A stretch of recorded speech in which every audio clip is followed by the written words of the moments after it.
Maaf ya, telat 30 menit karena saya dari Danau Toba, dari Pulau Samosir, dari Siantar, kemudian nyebrang pakai feri dan sekarang baru sampai masuk ke kamar. Jadi otomatis telat 30 menit. Senang udah ada Bella di situ. Ayo Kak, silakan. Nah, hari ini nih menarik sekali. Ini ide terakhir yang diobrolin, didiskusikan bersama kami. Hai cantik, Halo, Bu. kecanduan digital ya hari ini ya. How are you? Baik sayang, Udah di kamar hotel ya? tentu sudah. Oh, Nah, hari ini baca buku apa Bel? aku jujur hari ini belum baca buku apa-apa, cuman baru riset-riset aja di sosial media dan mantau perkembangan berita terkini yang sedang terjadi gitu. Mm-mm. Lumayan banyak kejadian-kejadian yang seru, tapi karena hari ini kita mau membahas tentang kecanduan digital, ini apa ya? Mungkin kita bisa lebih membahas fenomena anak-anak sekarang gitu, Bu Bunas Hmm. dan Mbak. Seperti apa sih behavior mereka yang membedakan zaman apa ya Gen Z atau Gen A dengan zaman millennials ke atas gitu, ketika Ya, sosial media tuh belum serame sekarang gitu ya. mereka berinteraksi itu ternyata cukup berbeda gitu. Dan itu ternyata ngaruh sampai ke kejiwaan juga, Bubu, setelah aku riset-riset gitu. Mm-mm. Lanjut Kak, jadi apa yang mesti dilakukan buat tidak kecanduan digital Kak? Eh, Hasil kalau riset kamu nih, apa yang mesti ya, dilakukan? Karena kan kalau yang namanya kecanduan digital tuh kebanyakan biasanya kalau game itu mm-mm, laki, kalau ya, belanja online, jadi kalau game online tuh laki, ya, sampai judol itu tuh laki. ya, Kemudian kalau belanja online, shopping online itu perempuan, biasanya begitu. betul, Apa yang mesti betul. dilakukan nih? Iya, kalau dari pengalaman aku pribadi, di mana aku juga sudah menerapkan ke diriku sendiri, Bubu lebih ke kontrol diri sih. Jadi semua itu berawal dari pola pikir kita sendiri, seberapa bergantungnya kita sama ponsel kita gitu. Mm-mm. Yes, true, dalam apa ya, kebutuhan kita sehari-hari kita berkegiatan memang tidak lepas dari ya gawai atau apa ya, smartphones kita ini. Jadi kita order makanan, kita nganter Iya. barang, bahkan urusan pekerjaan juga kita, iya kan, koordinasi WhatsApp segala macam ya pasti membutuhkan smartphones gitu. Uh-uh. Itu aja tuh udah menyita waktu kita tuh banyak banget gitu kan, Ya, koordinasi keseharian gitu. Apalagi kalau misalnya ditambah dengan menghabiskan waktu dengan ya bermain sosmed, nonton live stream, main game online dan lain sebagainya itu. Bukannya nggak boleh, boleh. Cuman maksudnya kayak kita tuh harus tahu sampai mana batas minimumnya gitu. Kecuali kalau betul. kerjaan kita di situ ya, mau nggak mau kan harus profesional. Tapi kayak kalau cuman buat kesenangan, kayak untuk melepas penat kayak scroll-scroll atau nonton, ya oke lah, tapi yang nggak 24 jam juga gitu. Karena kan kita juga masih ada. Bisa begadang-begadang itu, Kak. Iya kan, heeh, sampai kadang dia mungkin lupa untuk berinteraksi sama kerabat-kerabatnya di dunia nyata yang sebenarnya masih butuh perhatian dia juga gitu. Jadi akhirnya skala prioritasnya tuh bergeser gitu, yang tadinya sebenarnya tidak terlalu penting malah sama dia lebih di nomor satukan gitu. Padahal kan seharusnya nggak kebolak-balik seperti itu. Nah itu Ya. balik lagi ke kuncinya, menurut aku dari diri sendiri kita harus punya kontrol yang kuat, kayak harus bisa batasin dalam keseharian tuh minimal berapa lama sih kita buka ini scroll-scroll ya, apalah gitu, kepoin akun orang lah atau kepoin akun berita lah atau apa, kan berita dari yang baik sampai yang buruk semuanya ada di sini, tapi Betul. kita tahu batasannya when to stop gitu. Sama ya nonton ini apa TV berlangganan juga gitu, kayak Netflix dan teman-temannya gitu kan, even game online pun juga gitu. Jadi ya dalam sehari tuh berapa jam aja cukup lah, masih not more than 3 hours gitu, kalau kalau untuk refreshing ya gitu, kecuali kalau emang lagi mager, tapi kan mager nggak tiap hari juga gitu, kayak gitu. Jadi kitanya sendiri harus bisa ngatur ritmenya supaya tidak berlebihan gitu. Baik, kalau Bubu mikirnya sih begini ya. Jadi kan karena memang sesuai yang ditulis di caption, ini kan mesti sesuatu hal yang memang betul-betul bisa menjadi alat bantu. Oh iya, mungkin kayak begini ya mesti dilakukan. Ini yang belum pernah saya lakukan nih, misalnya begitu. Yes. Karena memang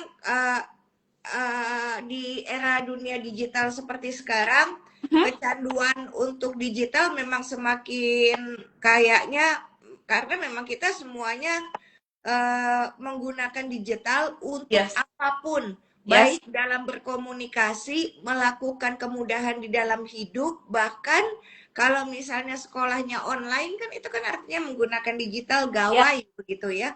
Jadi otomatis memang kita bersentuhan dengan digital jauh lebih banyak daripada dengan manusia. Ternyata dari hasil yang aku tulis tuh di caption, ternyata itu nggak main-main sehingga memang kita nggak eh, kayak gini nih Kak, kita mesti mengendalikan diri. Iya sih emang gampang bilang mengendalikan diri, tapi ternyata pas ngejalaninnya Kak, iya repot, susah setengah ya. mati. Setengah Emang, mati. Orang kalau udah kecanduan, setengah mati, nggak iya, bisa. iya, Nggak segampang itu. Pengendalian itu nggak segampang itu. iya. Nah, nah ternyata itu biasanya akan berpengaruh dengan interaksi kita secara fisik kepada orang. Gitu Mm-mm. loh.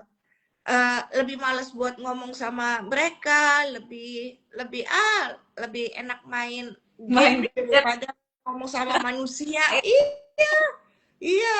Nah, itu ya. biasanya jadi berantakan juga. Nah, ini menarik sekali ya. Eh, Kenapa literasi Syahnas nih mengangkat mengenai kecanduan digital sebetulnya?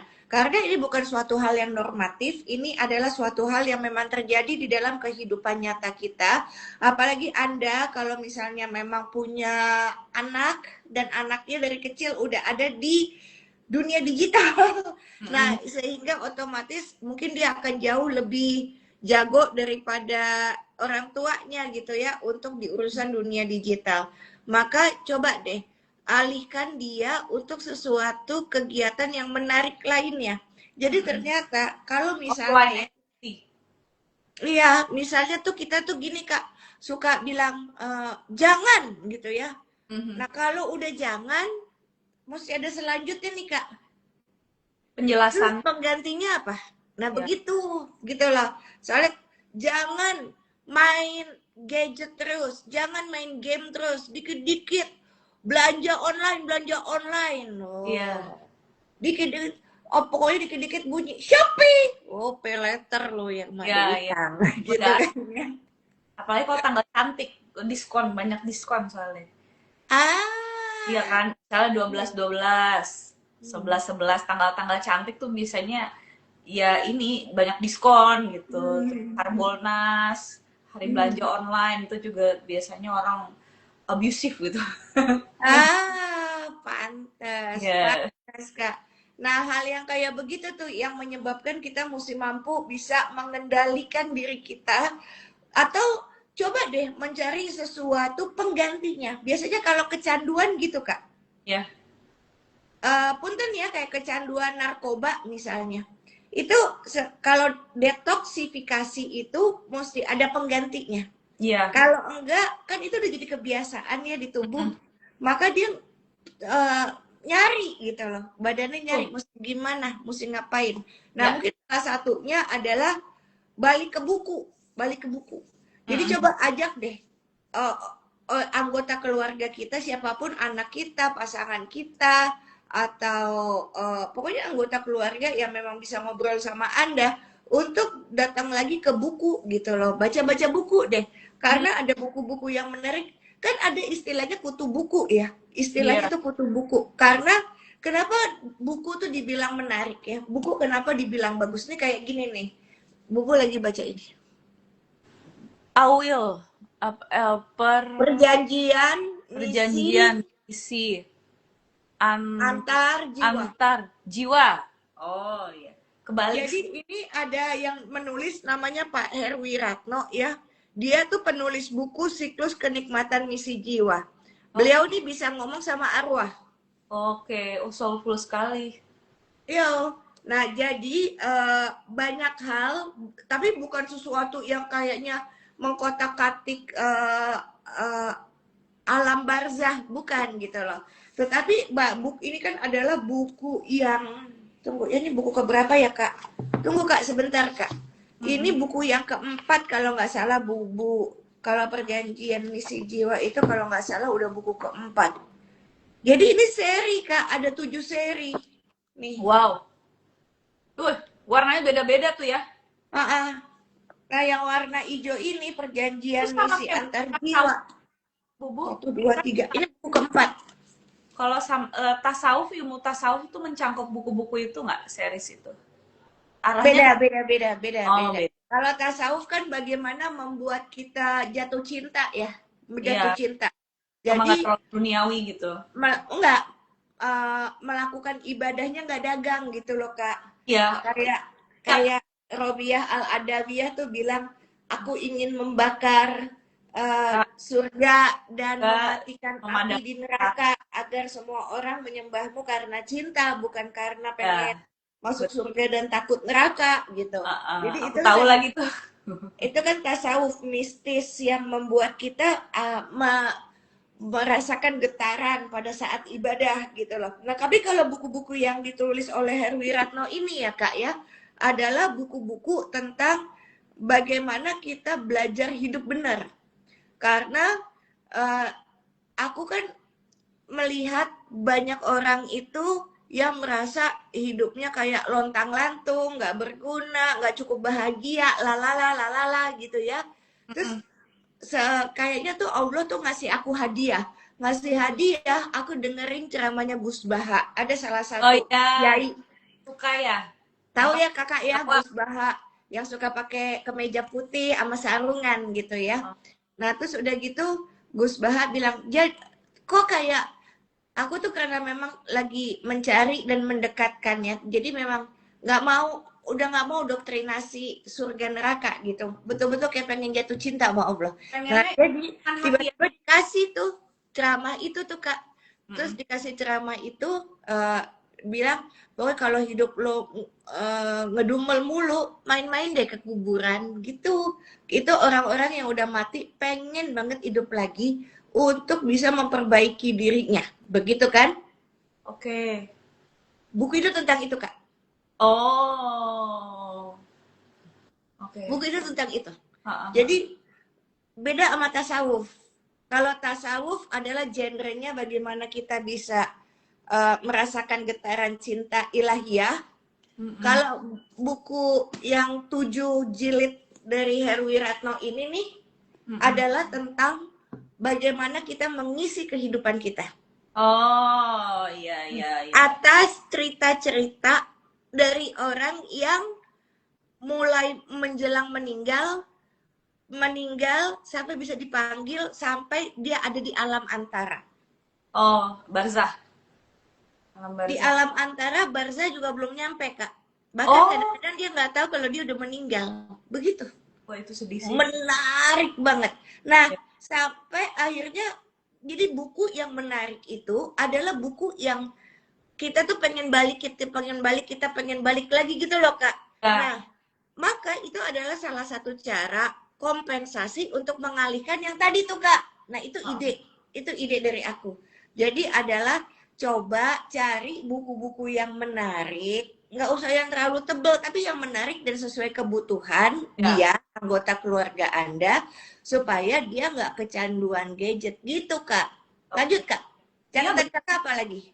sebenarnya selain buku juga ya itu bisa kalau emang anaknya seneng baca, tapi kita juga bisa dilihat dari minat orangnya gitu. Kayak kalau misalnya orang tersebut suka olahraga gitu kan, suka bergerak dibanding dia bergeraknya jempol doang gitu kan, main game online mungkin bisa dicoba dengan kegiatan-kegiatan off air yang sebenarnya selain menyehatkan juga bisa membuat kita menjadi pribadi yang lebih sosial gitu kan. Betul. Kalau misalnya ya oke lah, kan sekarang kan lagi ngetren pedal pedal pedal gitu kan, mungkin pedal tapi nggak harus yang semuanya di upload gitu kan, jadi kita benar-benar konten sama diri kita ketika melakukan olahraga itu. Ya udah, Ya, you do your paddle, you do your golf, you do your swimming, you do your dancing or your ya, footballing. Yang penting kamu tuh apa ya, berinteraksi dengan sesama manusia, ya, bersosialisasi di dunia ya, nyata.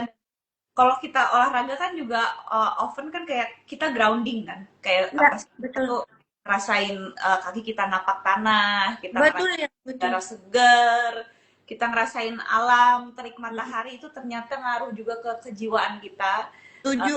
kesehatan jiwa gitu ya, dibanding kita cuman di dalam doang main HP gitu, nggak Setuju. matahari langsung, takutnya Setuju. ngaruh ke ini apa, jadi gampang depresi gitu. Jadi manusia emang kayaknya fitrahnya tuh ya butuh keluar dan bersosialisasi gitu, Betul. meskipun Betul. ada saatnya kita menyendiri juga gitu, kayak Jadi gitu. memang ternyata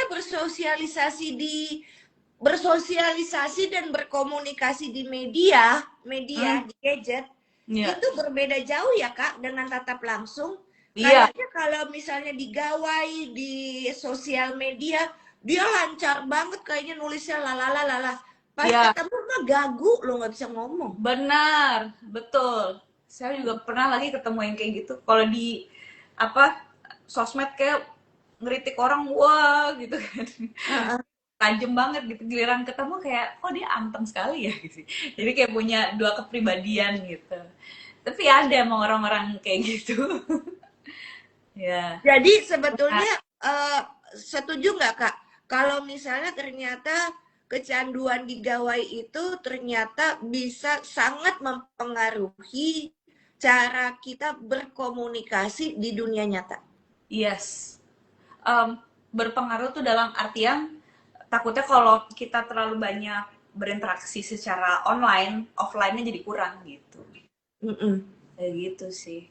Ngaruh ke takutnya dia apa ngerasa kayak kehidupan dia di dunia off air-nya nih atau di dunia nyatanya nih kayak nggak sepenting interaksi, nggak Mm. sepenting likes, nggak sepenting Mm-mm. engagement yang sudah diciptakan di dunia sosmed. Tapi kan itu cuma sosmed gitu. Terus Mm-mm. kalau sosmednya amit-amit kenapa-kenapa gitu ya, terus hidup dia selesai kan nggak juga gitu.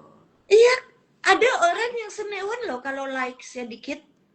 Iya, Iya kan Kak? baru like sedikit ya, bukan kalau di hack sih oke lah. Aku juga kan pernah kan akun aku di hack itu aku senewan banget, tapi kayak ya udah kayak bisa kalau aku ngepost, oh like-nya cuma segini ya udah nggak apa-apa gitu kan. Mm-mm. Ya besok ngepost lagi mungkin like-nya bisa lebih banyak kalau kita kasih apa sih, ngebahas sesuatu yang menarik gitu, mungkin memang minatnya nggak di situ gitu. Mm-mm. Itu Mm-mm. it's not something really big ya. Kayak gitu sih. Oke, jadi apa yang mesti dilakukan nih untuk mewaraskan diri sendiri dalam komunikasi di buku-buku komunikasi yang kan emang sekolahnya kakak itu sampai S2 ya. Nah, pertanyaannya ada nggak kita diajarin bagaimana untuk berkomunikasi membedakan antara dunia nyata dan dunia maya? Oke, sebenarnya kalau itu lebih ke kayak ilmu sosial sih, Bubu. Karena waktu aku kuliah pun juga aku tuh masih banyak baca buku-buku textbook yang dari bertahun-tahun yang lalu gitu, which is pada saat itu mungkin perkembangan teknologinya belum seperti sekarang. Jadi I'm sure kalau misalnya kita baca buku keluaran buku komunikasi sekarang nih yang ditulis sama banyak scholar-scholar yang baru gitu ya, pasti perkembangan ilmunya juga semakin apa ya, semakin mengikuti zaman gitu, banyak perubahan dan kasus-kasus dalam dunia interaksi sosial kan juga makin banyak gitu ya. Ya, Mana mungkin zaman dulu orang tuh masih ngerti yang namanya manners, yang tahu ya mana yang pantas ya, gitu. Sekarang tuh nilai-nilai kayak gitu tuh udah mulai terkikis gitu. Itu juga aku rasa perlu ada studi yang lebih lanjut tentang itu gitu, tentang bagaimana kita seharusnya berinteraksi, bercanda kalau misalnya hal-hal sensitif, misalnya teman kita tersinggung, ya, bukan minta maaf malah lu sih baperan lu gitu, padahal mungkin buat dia sensitif, buat kita biasa aja, tapi kan ya, lu harus ya, bisa menghargai perasaan orang dong, kan nggak semua ya. orang sama kayak lu gitu. Nah dulu tuh mungkin ya kalau apa aku mungkin flashback lagi zaman aku SD, zaman aku SMP tuh aku masih punya belajar di sekolah ya mata pelajaran PPKN sama PMP ya dulu kok dulu PMP tapi terus ganti jadi PPKN kan. Itu aku selalu dapat nilai bagus karena menurut aku bukannya mengecilkan sih, tapi sebenarnya pertanyaan-pertanyaannya tuh gampang sama ini kan apa kita tuh mau mudah berpikir secara logika gitu. Kalau misalnya Heeh. manusia normal pasti berinteraksinya ya jawabannya seperti ini gitu. Kayak Mm-mm. misalnya kalau misalnya ada orang yang apa sih ada masalah butuh bantuan, apa yang akan kamu lakukan gitu. Misalnya A menolong mereka, B cuekin aja. Pasti kan kita kan caranya menolong mereka gitu. Heeh. Tapi yang terjadi sekarang, kalau kita ngelihat orang ada masalah gitu, misalnya apa kita lagi lewat satu jalan raya gitu, terus amit-amit gitu ya, ada orang yang kerampokan atau mengalami pelecehan gitu, as if gitu, misalnya amit-amit, masyarakat gitu begini, Iya bukan betul Kak. berupaya nolongin atau negor, Tapi begitu ngerekam. baru viral gitu. Emang sih setelah viral mungkin kasus jadi meluap gitu ya. Jadi apa sih orang jadi banyak yang concern atau apa kan sekarang kan kayak kemarin tuh Ya, kasus yang videografer yang di Medan ya, itu juga dia viral dulu kan baru kasusnya menang gitu. Sekarang tuh logikanya jadi ya. kebalik gitu. Nah kalau zaman dulu kan zaman waktu aku sekolah dulu waktu masih belajar pelajaran PPKN masih ada tuh itu kan sebenarnya kan logika common sense yang dimana ya lo kalau misalnya ngelihat ada yang lagi tertimpa musibah atau lo ngelihat ketidakadilan di depan mata lo ya tolongin dong gitu minimal negor minimal apa kek gitu tapi ada Ya, tindakan nyatanya dulu yang dilakukan iya, iya, gitu. Nah kalau sekarang tuh nggak gitu, logikanya tuh udah kebalik-balik. Apa nih viralin lah gitu. iya, iya, iya.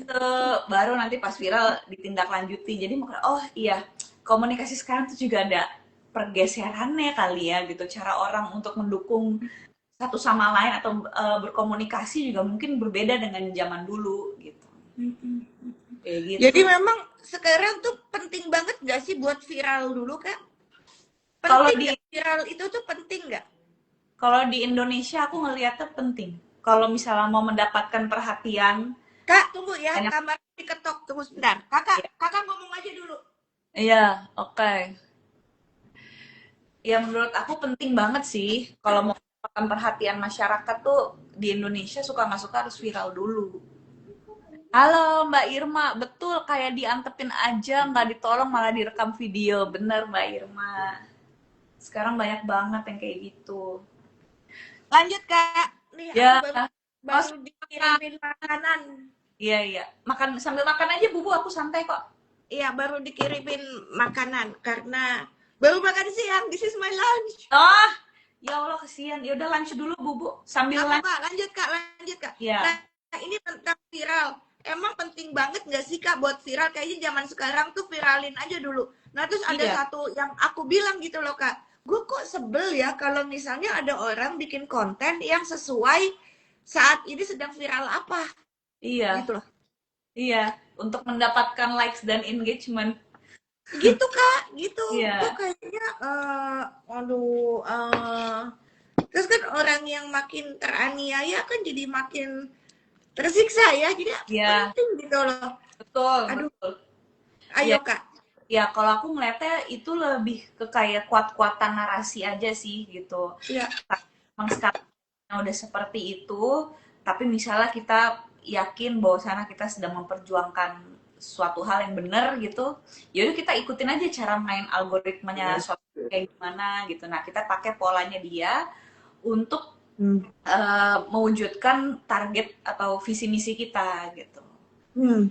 Jadi kayak misalnya nih kan aku sama beberapa teman-teman kan juga kita punya misi untuk bisa apa ya mengajak atau paling enggak bisa support mengedukasi for younger generations agar mereka tumbuh kecintaannya terhadap Masjidil Aqsa ya karena Masjid kan Oh gitu Kak, hebat banget. Nggak, ya nggak sehebat itu juga. Cuma ini aku nggak bergerak sendirian juga sih. Cuman maksudnya aku tuh ingin membersamai perjuangan teman-teman yang lagi fight untuk itu kan untuk menemukan kecintaan terhadap ya itu kan masjid ketiga yang paling utama kan di agama. Hmm.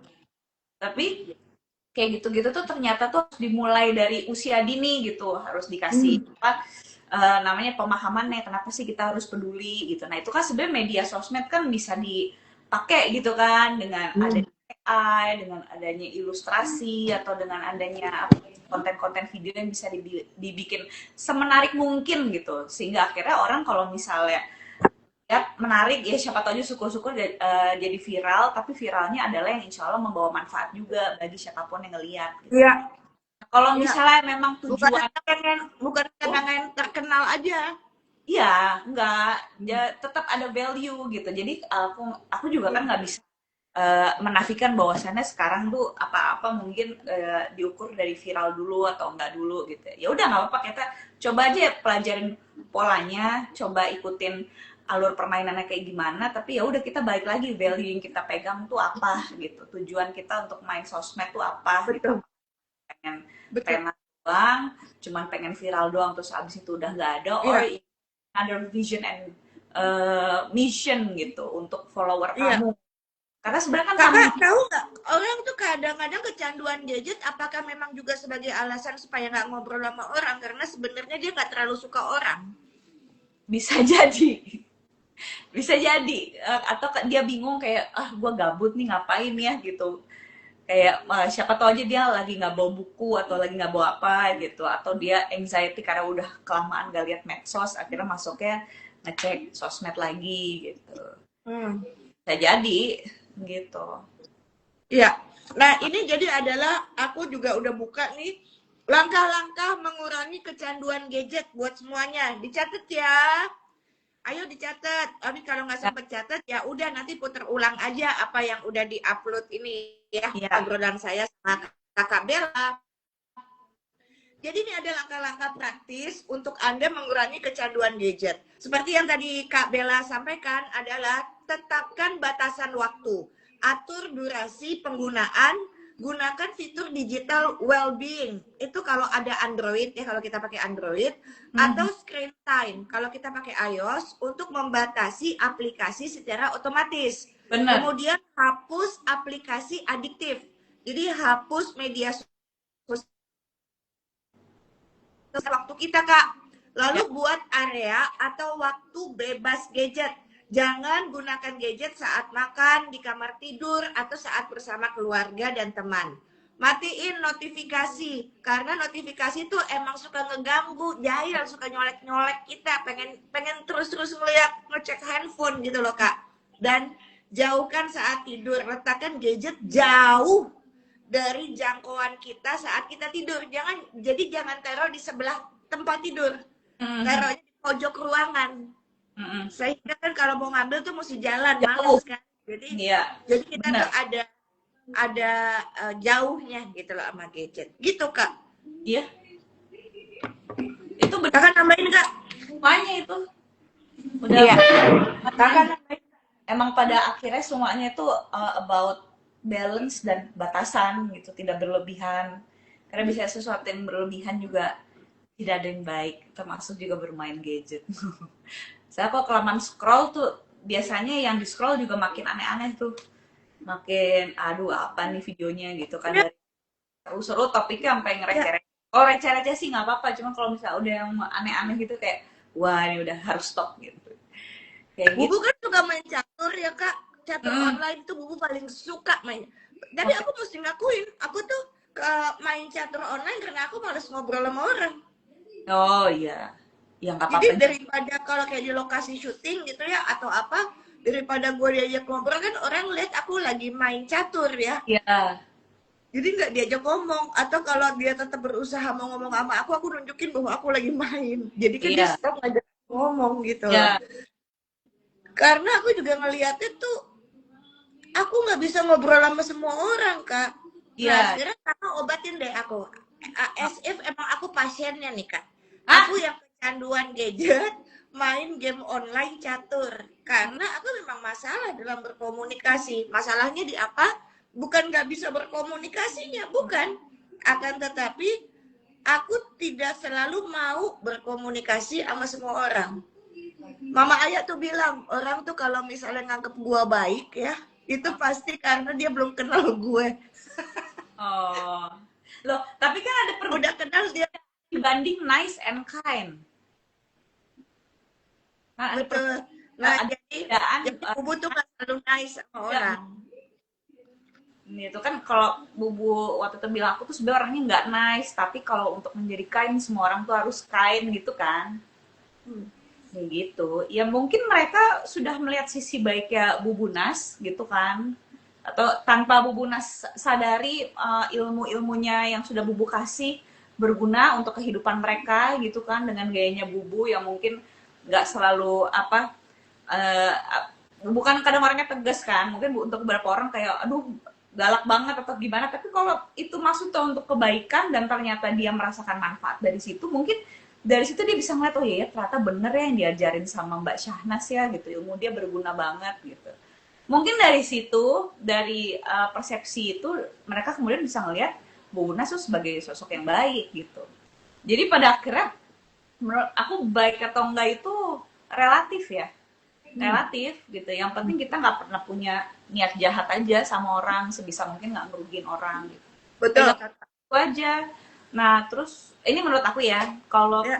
balik lagi ke apa misalnya Bubu lebih senang main catur online gara-gara males ngomong gitu, itu kan Bubu sendiri yang tahu alasan males ngomongnya tuh kenapa gitu. Apa karena emang orangnya nyebelin gitu kan, suka nanya hal-hal yang pribadi, kan ada orang-orang yang kayak gitu, kita udah berusaha nice tapi draining gitu, karena dia mungkin juga bingung mau ngomong apa gitu kan, kita yang juga nggak mungkin jutek gitu. Terus atau memang Bubu lagi ini aja, lagi apa misalnya kesehatannya lagi menurun, butuh lebih banyak waktu untuk istirahat, sementara kalau ngobrol itu kan energinya kan terkikis juga, jadi mendingan aku istirahat deh sambil main ini gitu kan, sembari nunggu callingan gitu. Nah itu Bubu aja yang tahu alasannya gitu, alasan kenapa sih malas diajak ngobrol gitu. Kalau menurut aku sih sah-sah aja, selama kita nggak apa yang nggak jahat sama orang, nggak ngerugiin orang, kita mau melakukan hal apapun yang kita mau, selagi itu it's not a bad thing, ya udah lakuin aja gitu. Mau tidur kek, mau apa, mau main apa kek, mau main Uno kek gitu, sejauh nggak mengganggu pekerjaan, nggak merugiin Ya. orang, like that's your life gitu. Tapi tetap mesti ada batasan. Kalau Iya. enggak jatuhnya jadi tadi kecanduan lagi Ah, gitu. ah. Jadi ternyata kuncinya adalah batasan ya Kak. Iya, benar benar benar. Jadi kayak kan nggak mungkin juga kan Bubu main apa sih, main catur online terus, kan pasti ada kayak misalnya lagi syuting apa Buah Hatiku Sayang, ada Mbak Oke datang, kan pasti kan Bubu juga ngobrol, minimal ngobrolin pekerjaan, konsep sama Mbak Oke dan Om Karel gitu kan, nggak mungkin mereka dikacangin terus juga kan ada waktu-waktu dimana kita memang harus ngobrol dan berkoordinasi gitu, karena emang interaksi Kok antara Kakak masih inget sih Tante Oke, Om Karel? itu kan geng TVRI Bunas kan. Iya, jadi nggak mungkin kita nggak berinteraksi sama tim kerja kita sendiri gitu, dan nggak mungkin juga melulu soal kerjaan mulut. Pasti kan kadang kita juga ngobrol tentang our social life, kita sharing our stories gitu. That's also normal, but also normal juga kalau kita emang lagi kepengen sendiri gitu. Tapi jangan menyendiri terus gitu. Ada saat-saat dimana kita memang harus memaksa untuk lebih membuka diri sama dunia luar, just for the sake menjaga balancing aja. Balancing, ada waktu-waktu kita bersosial, ada waktu-waktu di mana kita sendiri gitu sih. Wow, betul banget Gitu. Kak. Tapi ini emang kalau ngomong gampang sih, karena realitanya kalau di lapangan cuman kita yang tahu aja proporsi. Sekarang gue Kenyataannya tuh menjaga keseimbangan tuh susah loh Kak. iya, kadang ada yang lebih cenderung lebih senang sendiri, cenderung lebih senang sama orang-orang gitu. Kayak aku waktu Ibu Ica baru meninggal tuh, terus terang aku susah banget untuk bisa balik lagi seceria dulu gitu. Even sampai sekarang pun aku juga masih struggling, tapi udah ya much more better, Lumayan. ya better. Tapi nggak bisa sama kayak juga gitu. Dan waktu itu aku kayak berusaha untuk kayak pergi sosialisasi, nonton konser gitu. Oke, this is supposed to be happy, but I feel nothing. Kayak yang Kakak cerita waktu di mobil sama Bubu ya. Iya, I feel nothing gitu. Hampa aja gitu. Gitu. Makanya sampai akhirnya aku ke psikolog, karena aku ngerasa wah ini udah gak bener nih gue gitu. Akhirnya aku sampai psikolog gitu, dan aku tidak malu mengakui sama orang-orang bahwasannya aku pernah ke psikolog untuk menceritakan kondisi mentalku pada saat itu. I'm not ashamed untuk mengakui itu. Gitu. Kak, mungkin nggak kecanduan digital itu adalah salah satu bentuk hal dia juga lagi patah hati. Jadi healingnya pakai itu. Betul, bisa nggak kayak gitu Kak? Bisa aja. Misalnya Menurut aku, apapun alasan patah hatinya karena apa, jadi itu salah satu cara dia buat healing dan seneng gitu loh. Ya bener, tapi biasanya yang udah-udah kalau patah hati main sosmed yang ada ngepoin akun mantannya. Bukannya healing, itu malah makin sakit hati dong. Kecuali kalau udah di blok ya, nggak tahu juga sih. Kalau di unblock lagi ya sama aja bohong dong. Itu Kan kan. ada orang yang kalau sakit hati ya udah belanja aja gitu. Iya, heeh. Iya. Karena kadang kalau kita bawaannya lagi nggak enak, ngeliat sosmed juga kok beritanya nggak enak juga ya. Karena dari kita sendiri juga orangnya udah nggak enak, jadi ngeliat segala sesuatu pun juga, aduh, bawaannya negatif aja gitu. Betul. Kakak betul bang. Kak, ada nggak pengalaman yang bisa dibagiin kak? Apa ya? eh, udah sih, udah aku bilang semuanya Kak. Sama Pengalaman kamu waktu masih muda, ya. pengalaman waktu Wah, kamu masih muda, jadi masih muda. media. Wah, enggak, maksudnya pengalaman dulu waktu masih muda. Berarti sekarang udah nggak muda lagi. Ah, Oh, waktu pengalaman masih masih kecil gitu. untuk jadi ilmu ya buat orang tua yang punya anak mungkin generasinya di bawah kakak. Kakak kan milenial. Iya. Ya kalau misalnya dia punya anak zilenials, oh ternyata itu karena jembatan perbedaan generasi itu mesti lengkap satu kak. Iya, benar. Bubu kan X ya, kakak Y. Aku Adik-adikmu dari anakku yaitu adik-adikmu itu kan zilenial semuanya Z. Nah jembatannya tuh kakak mesti oh, lengkap satu. iya iya iya iya. Gitu. Ini Heeh. Iya. Iya. Nah jadi kadang-kadang kan sebagai orang tua yang bukan hidup di dunia itu kan susah buat memahami. Apa anak gue kecanduan banget kayak gitu ya. Cetak cetak cetak cetak cetak cetak gitu loh. Iya, benar. Iya. Makanya kan kemarin kan dari pemerintah juga ini kan mengeluarkan peraturan anak-anak di bawah 16 tahun tuh kalau bisa jangan punya gadget dulu, karena itu kalau anak kecil udah dikenalin gadget biasanya diaturnya susah. Iya, Makanya sampai pemerintah mengeluarkan peraturan itu kan, itu sebenarnya iya. mengkontrol dan melindungi sih. Kalau anak di bawah umur sih aku mungkin ada setujunya juga, karena sekali mereka kecanduan tuh susah untuk tanda kutip disembuhinnya gitu. Karena aku sering kali melihat kayak anak-anaknya teman-teman aku gitu kebiasa megang gadget, mungkin orang tuanya juga sibuk atau gimana, dan sama neneknya mungkin dibolehin, giliran ditarik tantrum dia, kayak marah, aku harus gimana lagi nih, harus main apa, padahal sebenarnya mainan kan banyak gitu kan, dia bisa main mobilan, bisa main boneka, bisa main apa gitu. Maksudnya you can still live without that gitu. Nah, anak-anak tuh parahnya sekali dikasih gadget, aku perhatiin giliran ditarik lagi tuh mereka suka marah, Tantrum. tantrum. Padahal kan sebenarnya mungkin bisa jadi besok dikasih lagi, cuman dibatasin gitu. Iya, iya. Mungkin nggak kalau kita terlibat untuk bisa jadi media buat ngobrol juga. Sama-sama main gamenya. Iya. Kalau serius main game ya lama-lama kalau misalnya ngobrol langsung juga jadi bisa berkurang sih, karena kan dia lebih fokus ini kan, lebih fokus berinteraksi Iya. smartphone saya, kecuali kalau ada istilahnya mabar itu kan main bareng kan kayak Roblox gitu. Jadi kalau Iya. misalnya Roblox kayak misalnya aku di sini main terus Bubudan di sana sama-sama main Roblox, jadi kita bisa main bareng. Iya, gitu maksudnya kak. Iya, Itu kan lebih aktif, untuk lebih aktif. komunikasi era digital antara orang tua sama anak sama-sama di game yang sama gitu loh. Ya benar. Tapi kalau orang tuanya sangat ingin memahami dunia anaknya, mungkin dia bisa coba untuk main apa yang lagi digeluti sama anaknya gitu kan. Iya. Kayak dulu Bubu waktu Purwistin apa sih softball kan, Bubu temenin kemana-mana gitu kan. Itu kan juga selain dukungan juga salah satu bentuk orang tua mau mengerti dunia anaknya seperti apa gitu. Tapi kalau emang dilihat kayak kamu masih terlalu kecil untuk main kayak gini, ya udah dibatasin aja, Betul, betul. dilarang dulu sampai usia tertentu yang orang tuanya ngerasa udah aman nih anak gue gitu. Paham, paham, paham. Jadi kak, ini ya aktivitas pengalihan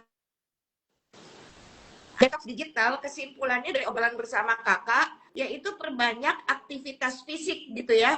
Jadi lakukan hobi lain seperti olahraga, membaca buku, berkebun, atau meditasi begitu loh. Iya. Atau hal-hal yang memang sih itu kayak pengalihan kecanduan. Kita memperkenalkan hal yang lain agar dia Ya, meninggalkan sedikit demi sedikit hal yang itu yang dia ya, kecanduan. benar. Kemudian sosialisasi langsung, tingkatkan interaksi tatap muka dengan teman dan keluarga. Jadi jangan kalau misalnya anak kita diem manis gitu ya, ada di dalam kamar ya jangan Ya, didiemin juga. Nanti dia lama-lama lost in space gitu loh. Ya ya. ditarik-tarik juga, temenin dong ke supermarket. Mm-mm. Pisan dong, anterin dong ibu gitu loh. Misalnya hal-hal yang kayak begitu ya kan Kak. Ya, Kemudian edukasi diri, yaitu pahami bahwa kecanduan gadget itu ada nyeri leher loh, ya, sama gangguan mata, kecemasan, dan insomnia. Nah, nah, khusus untuk anak-anak, buat Anda yang punya anak-anak yang udah mulai kecanduan gadget, orang tua tuh menjadi contoh. Anak tuh adalah peniru yang ulung, jadi ya, hindari Anda juga menggunakan gadget yang kelihatannya kayak pecandu gadget di depan anaknya, begitu hmm, loh. Kemudian berikan mainan fisik, sediakan alternatif pemainan non-digital sesuai usia, ya, dan lakukan pendampingan. Jangan jadikan gadget sebagai babysitter. Wah, anak gua anteng nih kalau dikasih gadget. Jadi ya udah kayak dia punya pengasuh gitu ya, babysitter. Jangan. Karena itu bahaya untuk dikasih untuk anak usia dini. Dan ujungnya tuh yang saya bilang gitu, ya paling bahaya adalah komunikasinya jeprut. Jelek banget orang kalau udah kecanduan digital. benar. Iya, jadi kalau misalnya diajak ngobrol di dunia nyata tuh kurang terampil. Karena mungkin Heeh.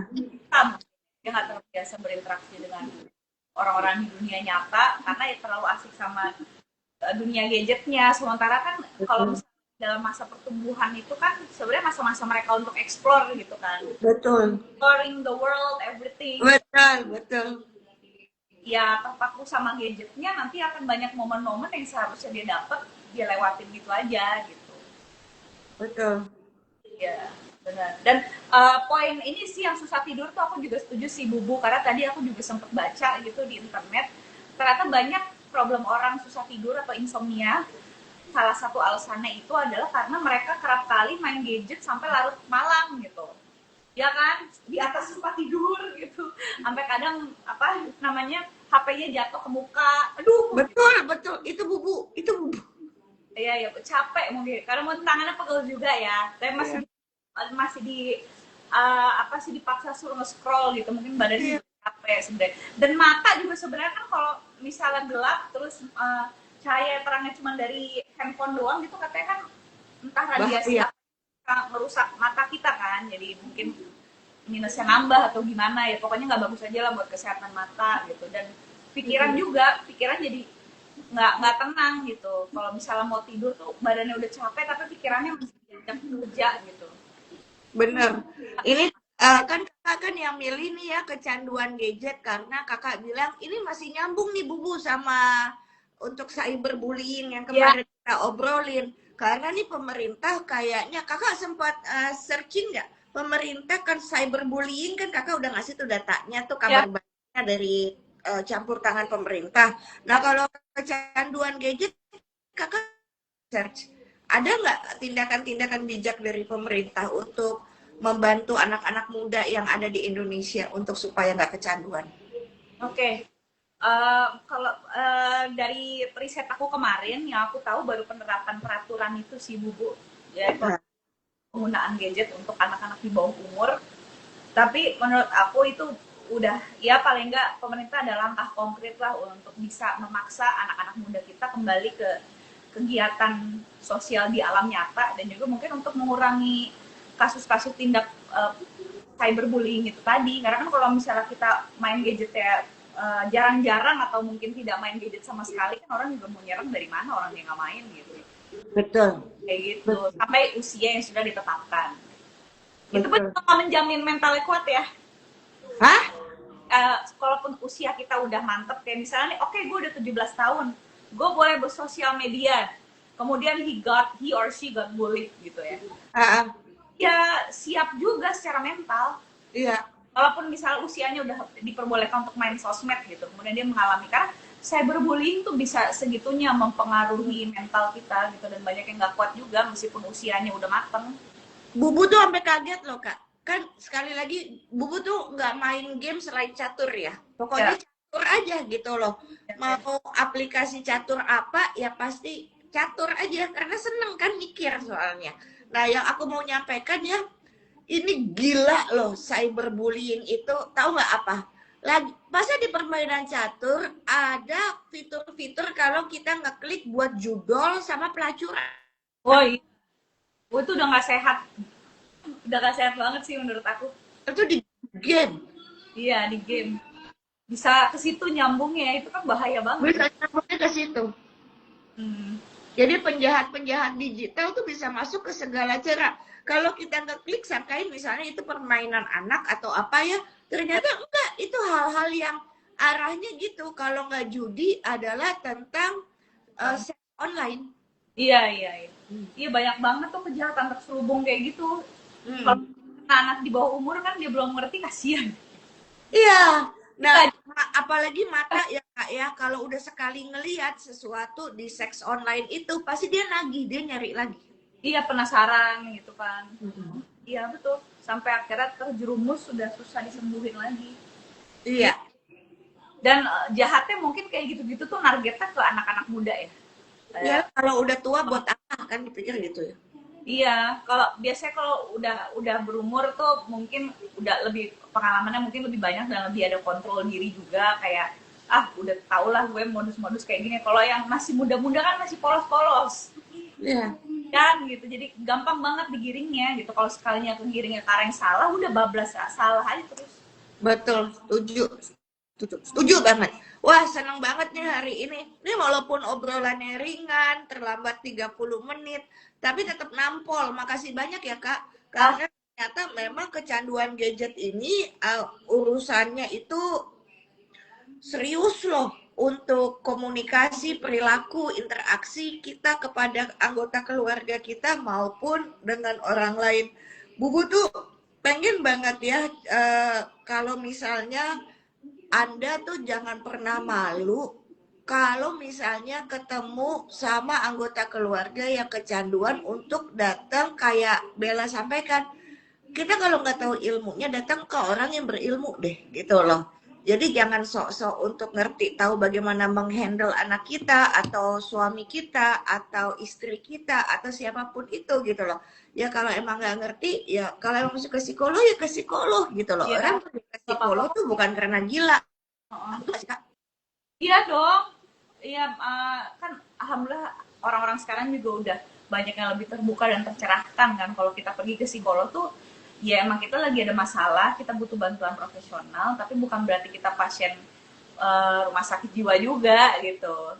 Ya makanya untuk mencegah supaya nggak masuk ke situ, ya preventifnya adalah pergi ke psikolog kan gitu ya. Betul.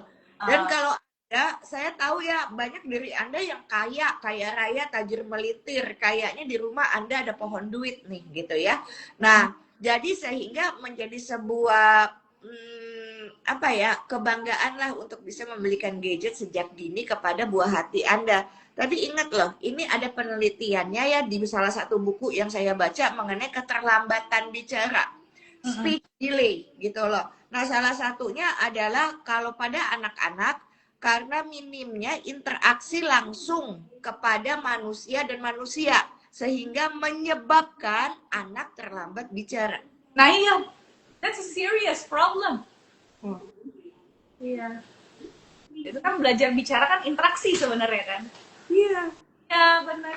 Aku tuh kemarin ya Bubu abis nonton film bagus banget, film keluar judulnya Nawila. I think you have to watch with your kids because it's a very good Itu one. yang kan yang bikin Jumbo kemarin kan. Ya, tuh katanya Ciki besok mau nonton lagi karena sebagus Abis itu. di bidang meeting. Mana sih Adek? Ini adek deh. Aku lagi ini itu siapa? Ini Bunas, aku lagi live. Cantik banget, Bubu. Kok Bubu kangen banget sih sama Adek? Iya, aku habis diajarin bididang cara ngerapiin isi kepala. Strategic management Bubu. Iya, ada bididang. Oh, makanya kan kakak bilang tadi ya. Iya. Tidak buat bro, iya. Ya, nah balik lagi ke film Nawila ya.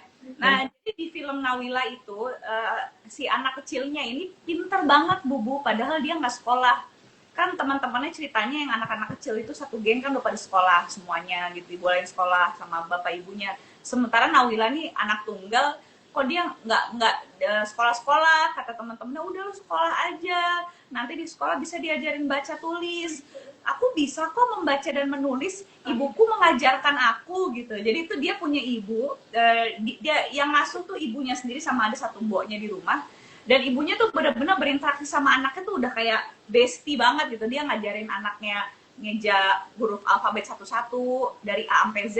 Dia ngajarin sendiri. Jadi huruf-huruf itu tuh ditulis terus ditempelin di dinding rumahnya gitu. Oke Nawila, biar kamu bisa baca, ibu ajarin kamu membaca ya. Ibu ajarin kamu membaca dan berhitung lah yang dasar-dasarnya aja. Tapi ibunya sendiri tuh udah berperan jadi kayak madrasah pertamanya literally. Betul, betul. Dan jadi Nawila ini dia umurnya tuh mungkin baru mau masuk SD atau mungkin belum SD gitu ya, tapi cara ngomong interaksinya tuh udah Bagus. udah bagus. Apa dia bisa baca, dia bisa tulis, dia bisa berhitung, paling nggak kemampuan dasarnya tuh jalan lah gitu. Kayak gitu. Nah, itu kan zaman Nawila tuh mungkin tahun 60-an apa 50-an mungkin ya. 50-an kan kehidupannya kan much more simpler daripada sekarang. Belum ada apapun, mungkin TV juga putih kali. Cuman orang-orang tuh menjalani pendidikan tuh dengan lebih natural, dan mungkin untuk mendidik anak juga jadi jauh lebih cepat karena mereka juga intelijensi dalam bersosialnya juga masih sehat gitu, Bu.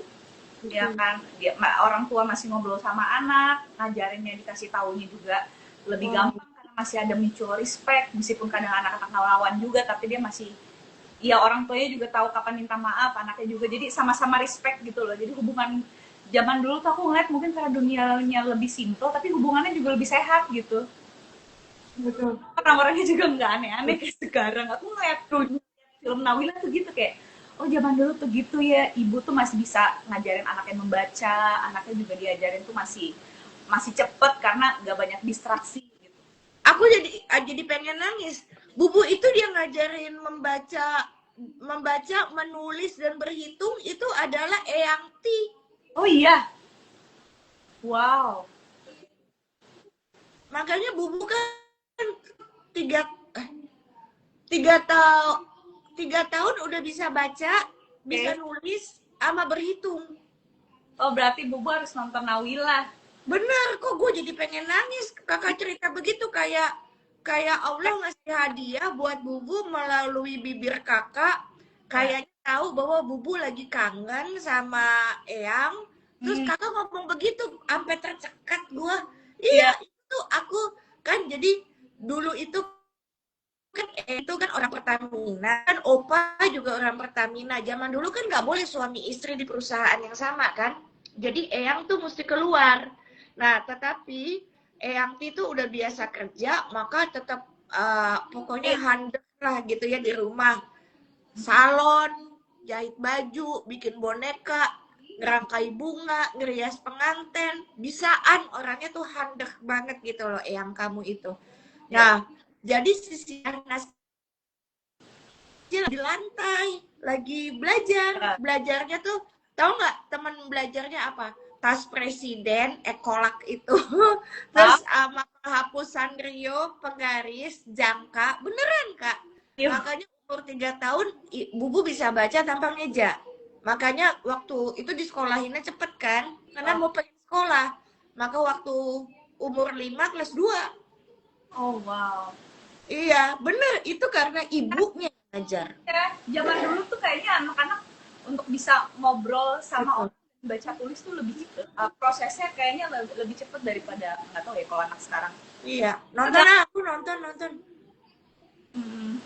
Iya, kalau sekarang tuh mungkin karena kebanyakan main gadget, jadi kayak ada sisi-sisi interaksi sosialnya yang mungkin terregradasi juga gitu. Iya. Jadi mudah-mudahan film tersebut apa tadi judulnya Nawila. N-A-W. Iya, Nawila, Nawilla atau Nawila. Jadi sebetulnya dibikin film itu adalah ternyata bisa jadi karena kegelisahan pembuat filmnya terhadap pergeseran nilai romantisme Iya, iya, iya. Benar. yang dengan gadget gitu ya, Iya. bisa jadi. Nih ada yang nulis Nawila tuh. Benar Mbak Irma. Nah, oke. Wah, Kak, 6 menit menjadi milik kita buat penutup. Kakak dulu baru Bubu sayang, silakan. Terima kasih untuk referensi filmnya ya Kakak. Ya, sama-sama. Ayo tutup Kak. Ya, kesimpulannya terima kasih banyak Bubu dan juga teman-teman yang udah gabung di live kita hari ini. Jadi kesimpulan kalau dari Bella pribadi, kita nggak masalah bermain gadget atau mencari duit dari sosial media karena zaman sekarang kan emang hidup kita kan berkaitan erat dengan itu. Tapi yang paling penting kita selalu punya kontrol diri yang bagus and we always know when to stop. Karena pada akhirnya sesuatu hal yang terlalu berlebihan pada akhirnya bukan mendatangkan manfaat, tapi it's like eating our souls from inside gitu. Jadi instead of being happy, yang ada nanti kita akan jadi resah terus, akan jadi lebih gampang depresi karena takutnya kita bermain gadget itu bukan untuk niat baik lagi, tapi untuk kayak adu-adu pencapaian lah, terus membandingkan hidup kita sama orang lain. That's why we have to ask ourselves when we are playing gadget, when we are playing social media, ini sebenarnya tujuan kita nih buat apa sih gitu ya? Kalau misalnya emang kita cari kerja, membangun branding yang baik, membangun silaturahmi, ya udah stick to that value saja. Kalau misalnya kita udah ngeliat, wah ini udah nggak bener nih, misalnya hal-hal yang gue lihat takut bikin gue iri sama orang ini atau gimana, stop. Ketika kamu ngerasa kamu udah nggak enak ngeliat satu postingan, itu berarti adalah saatnya kamu untuk ya udah nggak usah diterusin ya. Semua hal yang tren di sosial media harus kita ikutin juga sih, kalau nggak cocok ya gitu. Kalau cocok ya monggo silakan aja gitu. Jadi itu kontrol diri and always know when to stop when you feel it's enough gitu. Hebat Kakak, luar biasa. Terima kasih banyak ya sayang ya, yang namanya kecanduan, apapun bentuknya kecanduan apapun gitu ya, yang namanya kecanduan kan artinya berlebihan, itu tidak baik buat manusia. Jadi mesti tahu lah batasan-batasan yang dilakukan, dan mudah-mudahan obrolan ringan si kembar gitu ya antara saya dengan Bella akan bisa mendapat, oh ya mau bikin ini aja deh idenya, oh ya mau pergi ke sini aja deh gitu ya, menimbulkan ide-ide yang luar biasa. Dan ternyata kami tuh nggak lagi promosi berkali-kali mengenai film itu misalnya, tapi emang ternyata dibutuhkan zaman sekarang film-film yang menyadarkan kita kembali kualitas keluarga orang zaman dulu begitu. Iya kan, walaupun kita bukan lagi promosi nih Kak, tapi iya benar, kayaknya dibutuhin banget deh film-film di televisi di untuk mengembalikan romantisme, bonding dan attachment antara orang tua sama anak ketika era gadget itu belum menjadi ya sendiri.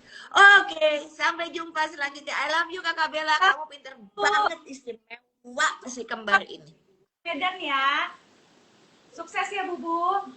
Ya sayang, lusa Bubu baru pulang. Ya. Dadah. Bye. I love you. Love you. Assalamualaikum. Bubu sehat-sehat. Dadah. Thank you.